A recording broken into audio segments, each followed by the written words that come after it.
most reasonable talk show host from Sop-Choppy to the Redneck Riviera, here is Bob Kerrigan. Good evening and welcome to Within Reason. You might be saying, where's Mr. Rankin tonight? He's not here. I needed a break from the right wing. There's a phenomenon right now, big fight, really, going on, and arguments about who's running the Republican Party. I don't think anybody particularly has to run it.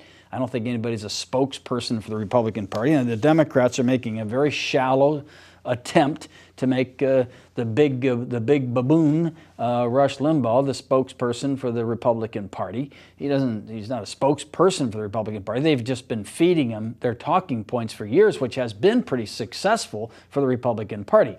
The problem is that the core constituency that really listened to this guy, other than for entertainment and amusement, that constituency has taken over the Republican Party to the great dismay of moderate Republicans, thinking Republicans, educated Republicans, and I think Republicans generally. You have this fractional wing of the Republican Party that's taken it over. They're the ones that have championed Sarah Palin, and they champion the most outrageous right-wing ideas and ideology, and the Republican Party's in a mess.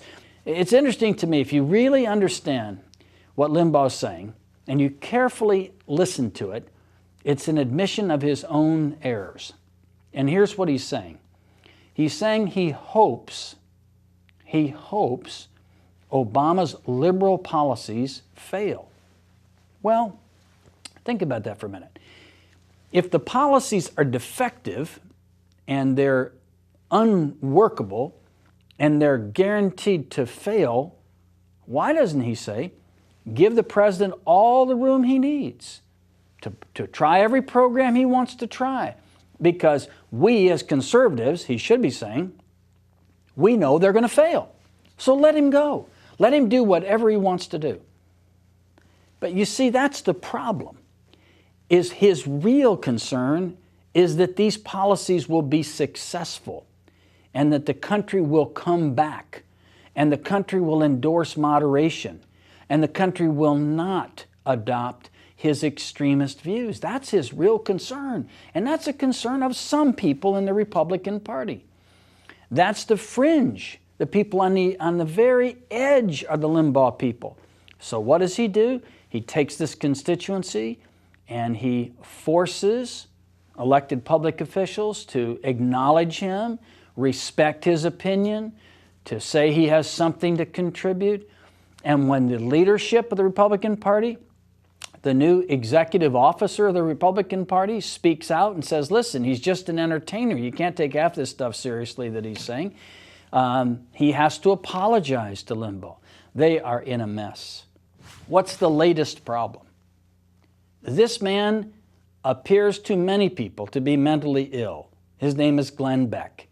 He's a confused fellow in many ways, but his latest tirade tonight on the radio, he would never say this on television, but on the radio, somebody called in from Central Florida, said that they can't buy any ammunition, that all the ammunition is gone, and they're unable to find some staples to stockpile.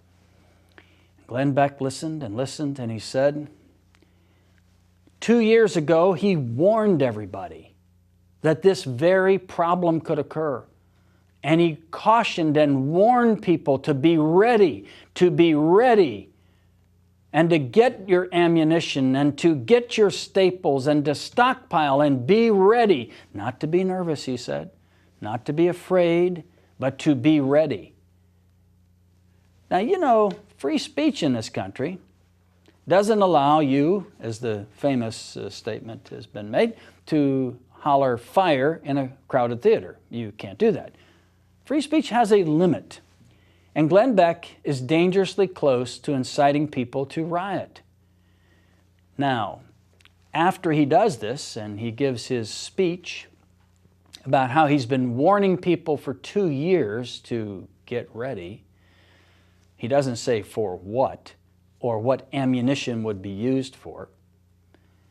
He then goes into a commercial and talks about banking and putting money in the bank, just as if nothing has just happened.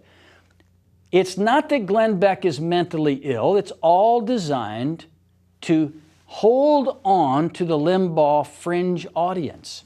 Now, I am not a person that advocates the fairness doctrine coming back or anything like that. I think these people should be able to say whatever thing they want to say, but they should not be able to incite people to riot because of fear. And Beck is on the edge. He is right out on the edge with this stuff. And even Rush Limbaugh has a limit to what he says. You won't hear Rush Limbaugh say you ought to get more ammunition and you ought to get ready. It's dangerous talk, and we ought to address it. We ought not to let this go and act like it's just somebody who's just mad that night. And we have Fox News that came into existence solely to pitch the Republican line. That's the whole reason for Fox News, is because they felt that the other news channels were more left-leaning, which they probably were. I don't fault Fox News, but the idea it's fair and balanced is just silly. It's been a spokesperson for the Bush administration. And well, why don't they just say it? I mean, it's like a government station for the whole time that Bush was president of the United States. But the problem is, in order to build audiences, we've got this extreme stuff going on. People screaming, hollering, saying outrageous things. Glenn Beck's an example. I said it earlier today.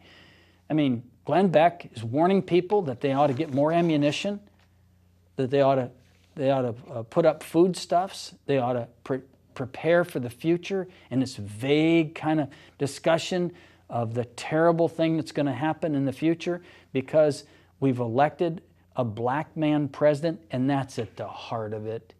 You know, come on. Karl Rove saying he's arrogant. It's the old cued language. He's too uppity. That's what Karl's saying. They're feeding that racist stuff. They're so good at it. They are so good at it. He's arrogant. Arrogant. My God, did he ever talk to George W. Bush? Arrogant? You couldn't tell the guy anything. What's Obama doing? He's asking everybody, including the Joint Chiefs of Staff, by the way, about the military and what to do. He's getting an endorsement. They say, by the way, he is listening to them. Okay? Obama is trying to find the most competent and qualified people. Is he perfect? No, he's not perfect, but he's trying to do that. All of that suggests a lack of arrogance, although you'd have to have a level of arrogance to be president of the United States and be the leader of the free world. But it's not fatally defective. Karl Rove signaling, okay, Rush Limbaugh signaling the racist stuff. That's what they're good at. They're really, really good at that. And the core of this Obama resentment is absolute racism. There is no doubt in my mind about it at all. It's all camouflage, though. It's all talking different language. But that's what the real screamers are saying. So let's just call it like it is, okay? And Karl Rove is the linchpin guy. He figured it out. He's the guy that engineered hammering poor John McCain in South Carolina. Karl Rove, the architect. He knows where the soft belly is, okay? He knows how to get people in fear. He knows how to scare people and get them all nervous about it, okay? Saying Obama is arrogant. This is Within Reason. Bob Kerrigan, your host. We're here every Wednesday at 7. We'll be back next Wednesday, and Mr. Rankin will be with me then. I hope you'll join me. Thank you for your calls, comments, and emails, and we'll see you next week.